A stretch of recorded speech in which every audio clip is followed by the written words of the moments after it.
Hello and welcome back to another episode of The Call Box. I'm your host, Lieutenant Vince Lewis. This is The Call Box. It's where you go for police info. I want to welcome my co-host, PIO Sgt. Lorraine Fernandez. Welcome back to the show. Thank you. You did such an awesome job with the ladies the other time. We want to bring you back and just give you another shot at it. Sounds good. All right. So Rob's couldn't make it, but he sends his best. So I want to introduce you to our very special guest today, Detective Trey Sueing. He's with the Community Response Squad within our Community Engagement Bureau. Right. That's a lot of community going on, right? It is. But it's fitting because you're from the community. You Absolutely. both grew up in South Phoenix. We did. Yes. All right, so I'm going to get to that here in probably the next segment. But Okay. want to introduce you, Detective Sueing. Introduce yourself. Tell us a little bit about yourself, real quick. But we want to talk this segment about your detail. What's your unit's prime directive, and what are you guys out there doing? Yeah. First and foremost, thank you for having me. Pleasure to be here. Pleasure to see you both again. I'm over on the Community Response Squad, and what we mainly do is we monitor protests, rallies.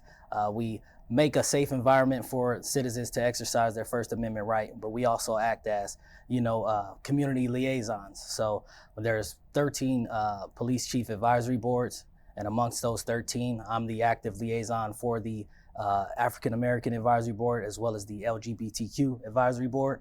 Amongst those boards sit active, leaders and members of the community who could bring us certain concerns, or, it's just a realm of shared information, transparency, where we could address concerns in the community, see how we could do better, from a police standpoint as well as a community standpoint, and collaborating and just having that overall, transparency.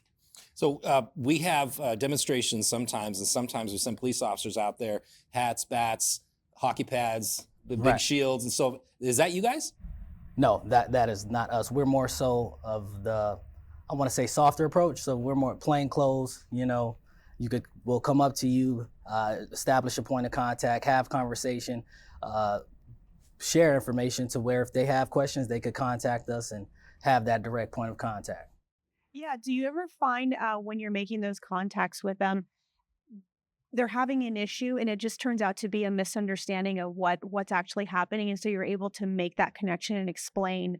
Absolutely. Because I feel like sometimes a lot of our terminology it's very copish, and I think a lot of times when we're able to just explain what the process is in a more Right. just plain way, Yeah. I think it can clear a lot of things up. Absolutely. And, it's different from when you're working patrol. You're coming in to contact people with some of the worst moments of their life. So it's kind of hard to elaborate on things in terms of the functions of how the, police protocol and things of that nature. So this kind of, sets that setting to where we have an opportunity to have that open dialogue and come to an understanding and an agreement. So in a setting where you are speaking with members of the community, it's about sharing information, it's about being transparent, it's about finding that common ground and explaining both sides and listening to their sides. Right. When you're on the demonstration assignments and things, you're not there to mitigate their problems. You're there to protect their First Amendment rights and make sure that they can demonstrate, assemble, and address redresses against the government in a safe environment, not to get involved as a police department, but more or less to kind of make a safe space for them to do that, right? Exactly, enhancing that the entire quality of life.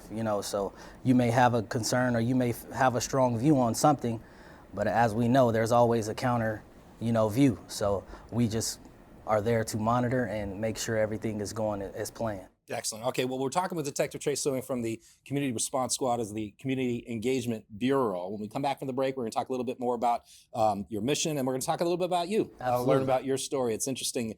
We did a profile piece on our Instagram of you and your story, so I want to thank you for sharing. There's a lot of personal information. My pleasure. I think a lot of people in the community can kind of connect with that. Right. I want to talk about your connections with the community and what it's like to be a police officer, growing up here, and then of course, being that part of the community. I'll probably put you on the spot too, Absolutely. Sergeant, if that's okay. So stick around, everybody. When we come back from the break, we're going to talk a little bit more with Detective Sueing, more about the Community Response Squad, more about the Community Engagement Bureau, growing up in Phoenix and what it's like. I'm a native too. Maybe I'll interject if it's worth it. But stick around after the break. We'll be right back. I'm a busy mom. I'm also a Phoenix police officer devoted to keeping our community safe. I'm a Little League coach. And I'm a Phoenix police detective and a part of the team here too. Find endless career options with one of America's best large employers. Welcome back to the Call Box. We are here with Detective Sueing, and let's go ahead and get started. Back into your piece that we had for you. I noticed some similarities that you grew up in South Phoenix, and I did as well. Absolutely. Can you talk a little bit more about that experience? Because I feel like it's a very personal experience, and it makes you see things a little differently. Definitely. It definitely gives you, both perspectives coming in and coming up, growing up in South Phoenix. For me, what I remember is, it was tight knit. It took a village. Being a kid on the same street, same block, you had, friends, and the world was a lot more laxed. You acquire different traits from different homes, right? So I may be down the street with my friend for a day or two. The next friend, day or two, he's at my house for a day or two. So what I remember about South Phoenix is just it instilled good characteristics in me as far as family, as far as leadership, as far as trustworthiness, as far as doing the right thing and holding each other accountable. When you talk about the piece that we did, you mentioned some of the early challenges that you had growing up and kind of how it led you into police work. Talk a little bit about that. Absolutely. So when I was 11, I would say my best friend was taken from me. My father, I was 11 years old. He died in an incident protecting someone else, working security. And from that moment there forward, I became a man. Whether if I was ready or not, that put me in the position of, having to look after my younger siblings and having to set that role and set that tone. So it was a challenging experience, but however, it forced me into a level of maturity that kind of, got me thinking of what I wanted to do and who I wanted to be as I grew older, and it led me to this profession. Yeah, absolutely. So I can definitely relate to the community aspect of being in South Mountain. So where I grew up in the area of 16th Street and Southern, I had my grandparents' house. My other grandparents from my dad's side were around the corner, and then each street had a different relative that we would go to. So that family, aspect, it was very tight. You knew who was where, what families were. So yeah, it's a huge impact. That culture at Hermosa Park. Those were my birthday parties. So those are very personal, familiar, right? Core memories. Yeah, Exactly. core memories that you make, and so it's amazing to see where we came from to where we are now. Definitely. And I had a similar experience when I was younger. I was impacted by an officer, and that's what led me down this path as well. So it's a very cool, interesting experience, being able to see your piece and not knowing you beforehand and be like, I can relate to you in so many different ways. Definitely. And I think that's a really awesome thing. Yeah, I grew up in the Cactus Park precinct, and I did end up policing the same neighborhoods where I grew up, which was kind of a unique experience. What was it like for you? What do you remember? It's deja vu, and it's funny because you grew up in these areas, right? But when you put the uniform on and you're in the Tahoe and it's marked, you kind of even forget where you are. You're like, how do I get to this car? How do I get to this? But it's a good experience because you see people and they see you in this status and in this level of character with your uniform, and it's inspiring to them. Yeah. Of course, some individuals have their differences about it just due to their upbringing, but it takes you to make that step to change that narrative for them. So I think that was the best part of that. Yeah. Do you remember a difficult time when the perception of you changed after you started putting on the badge and uniform? Do you remember a time when it kind of hit you to be like, yeah, now I'm a police officer? Yeah, because as I said, coming up in South Phoenix, you have friends who've had their challenges. So it may be some instances where you may have to fall back, in certain situations or with certain relationships due to the fact that, you're an officer now. But you always, grant them that access to you.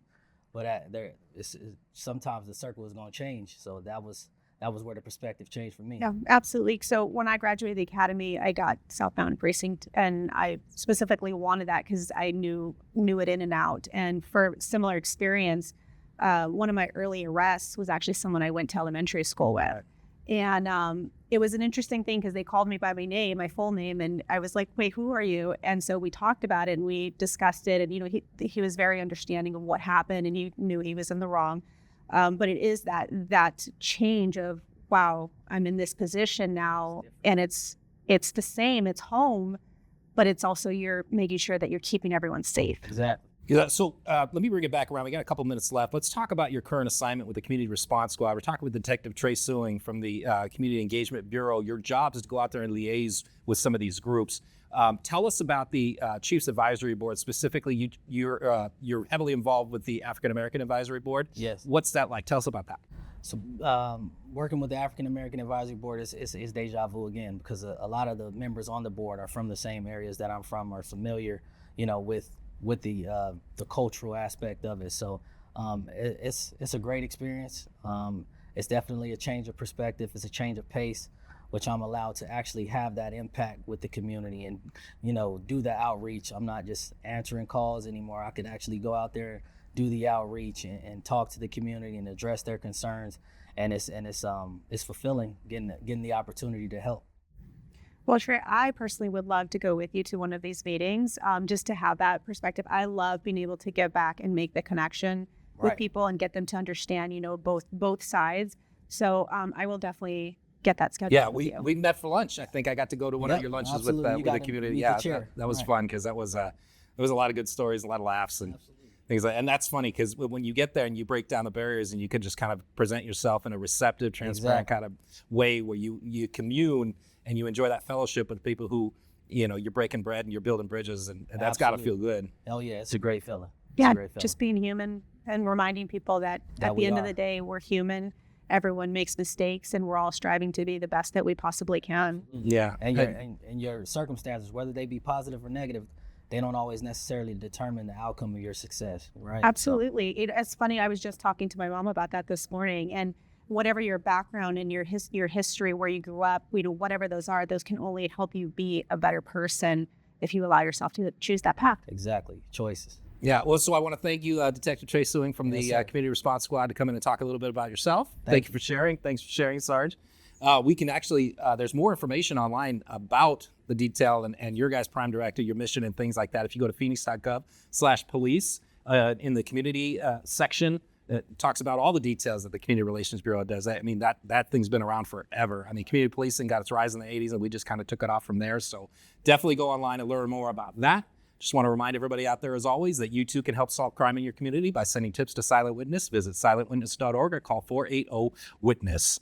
We are hiring. Go to joinphxpd.com. Visit us on all social media platforms. Usually it's at Phoenix Police. Spell it out there. PHOENIX Police. And until next time, everybody, be safe out there.